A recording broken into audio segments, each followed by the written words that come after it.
Jay-Z and Pusha-T have been named in Epstein files? What?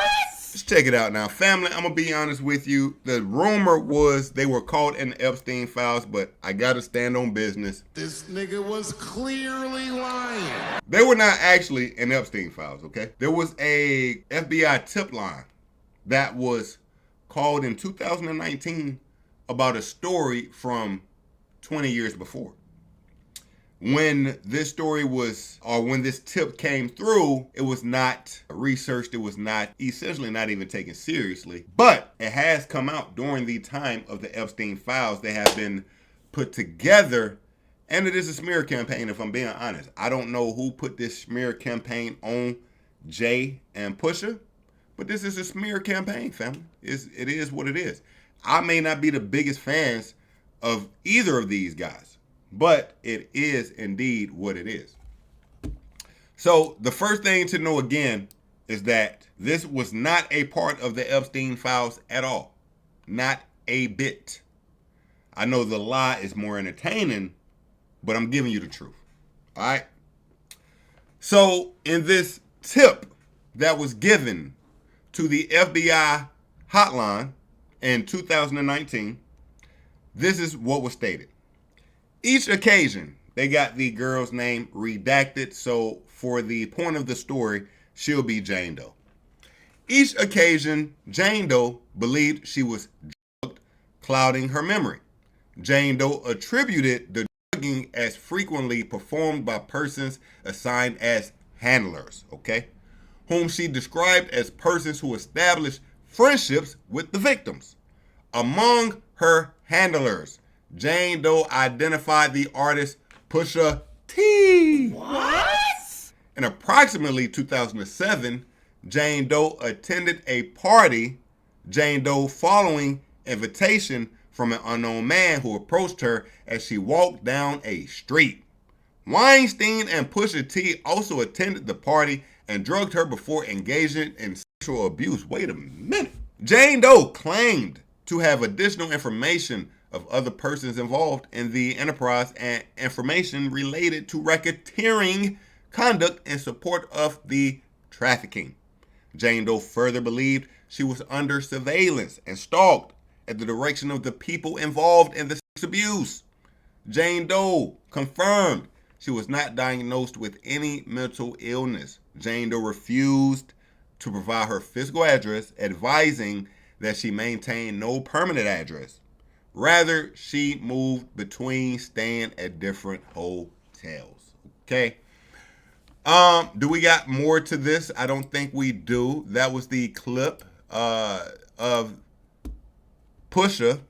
If we go the entire page here, we'll see where they speak about Jay. So let's back it up some. On July 10th of 2019 at 8:20 a.m. Eastern Time, Jane Doe and a bunch of more retracted people called the FBI National Threat Operations Center. So again, family, this is not attached to Epstein files.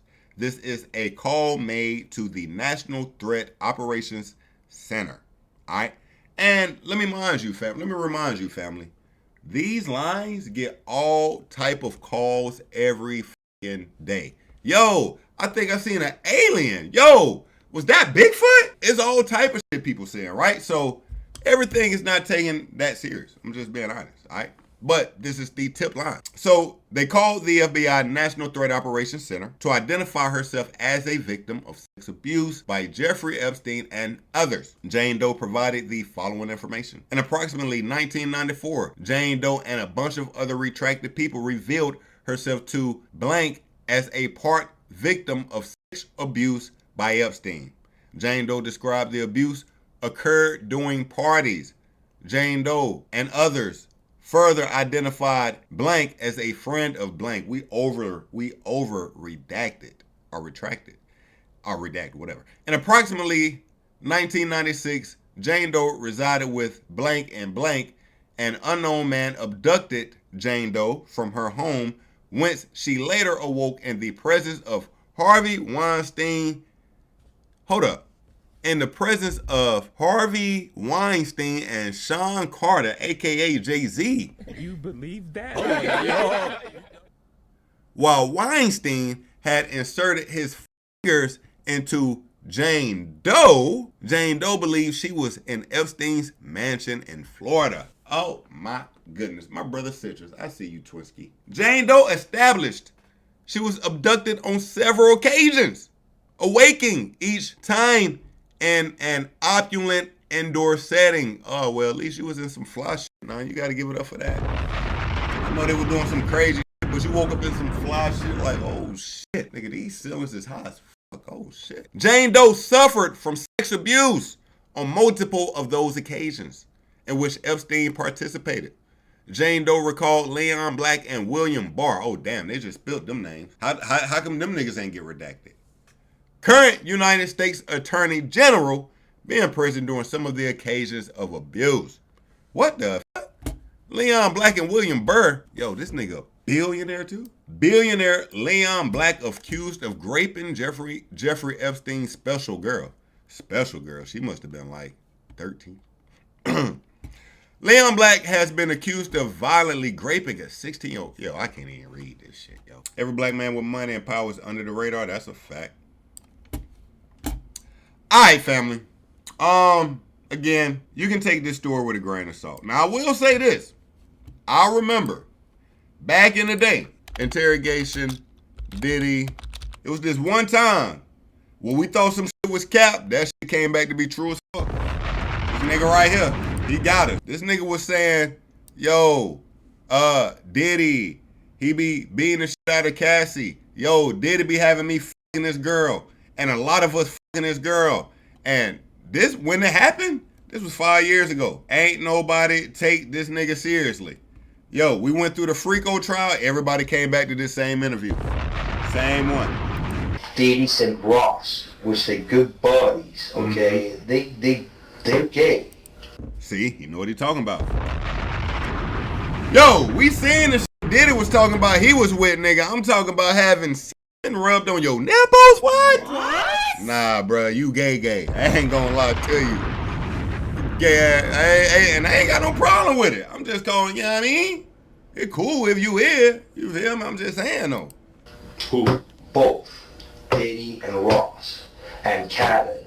They're all gay, okay? DJ Khaled, Rick Ross, yeah. and P. Diddy? Yeah. They all gay? Yeah. Gotcha. I had sex with Cassie and Sean. What? See? Now, when he said this the first time, nigga would have told that nigga to go back to his cell. Nah, nigga need to write a whole book. I ain't lying. The boy said it. He told us. This was way before the trial, family. All right. Basically. So I say that to say this. We thought this nigga here was foolish as well. But maybe, just maybe, this Jane Doe makes a 3-1 comeback the same way this nigga here did, okay? Maybe. But as of now, I gotta call that shit cap. As of right now.